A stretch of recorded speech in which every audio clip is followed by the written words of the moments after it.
Alhamdulillahi Rabbil Alameen, as-salatu was-salamu ala khatimin nabiyyin wa ala alihi wa sahbihi ajma'in, amma ba'd, fa'auzu billahi minash shaitanir rajim, bismillahir rahmanir rahim. Qala Allah ta'ala fi Surah Al-Anaam, wa Zakariya wa Yahya wa Isa wa Ilyas kullum minas salihin.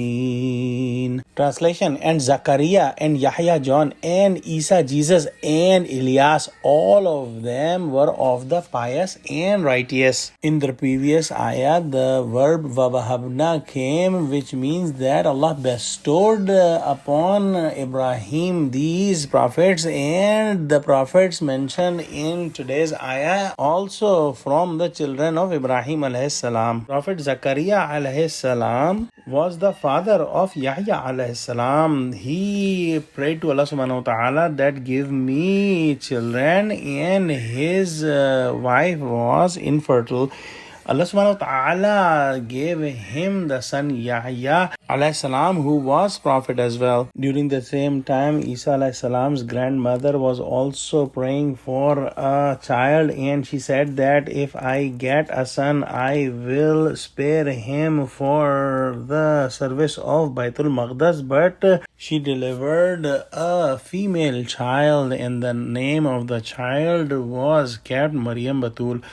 Maryam alayhi salam grew, and she had a son, Hazrat Isa alayhi salam, without the involvement of a father. And this whole incidence of the birth of Isa alayhi salam without a father was studied in 4th, 5th ruku of Surah Al-Imran. Hazrat Isa alayhi salam was also from Bani Israel, but he was born without an involvement of a man. So only the mom of Isa alayhi salam, which was Maryam alayhi salam, was from Bani Israel. After that, Allah subhanahu wa ta'ala mentioned Hazrat Ilyas alayhi salam, and some of the scholars said that Ilyas alayhi salam was from the children of Ismail alayhi salam.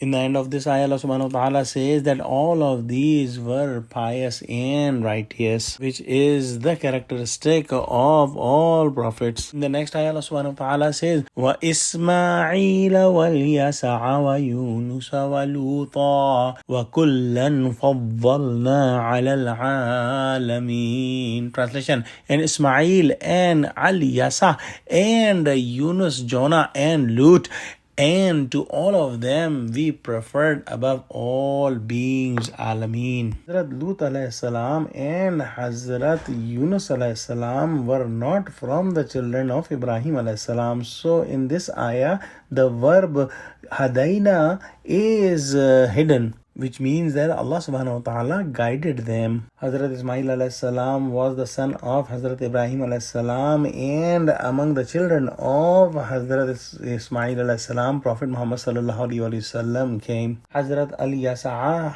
alayhi salam, also known as Ibn Akhub bin Al-Ajuz. The scholars say that this name is not Arab, but Alif Lam is included, which is an exception. Hazrat Yunus alayhi salam's father name was Matta, and he was from the area of Nineveh, and he was sent to the nation, and we will study about him inshallah in Surah Anbiya and Surah Safat and Surah Nun no Qalam. Hazrat Lut alayhi salam is mentioned after that, and Hazrat Lut alayhi salam was the son of Ibrahim alayhi salam's brother. He accepted Islam on the hand of Ibrahim alayhi salam and migrated with Ibrahim alayhi salam to the Sham country, and Allah subhanahu wa ta'ala gave him the prophethood and sent him towards a specific population, and we will study about them in detail in Surah Al-Anaam. In the end, Allah subhanahu wa ta'ala mentioned that we preferred them above all beings, which means the preference were above the people of their time, because the preference among all Anbiyas are given to Prophet Muhammad sallallahu alaihi wasallam. Let's pray that Allah subhanahu wa ta'ala give us true understanding of Quran. Ameen wa akhiru da'wana alhamdulillahi rabbil alameen. Assalamu alaikum wa rahmatullahi wa barakatuhu.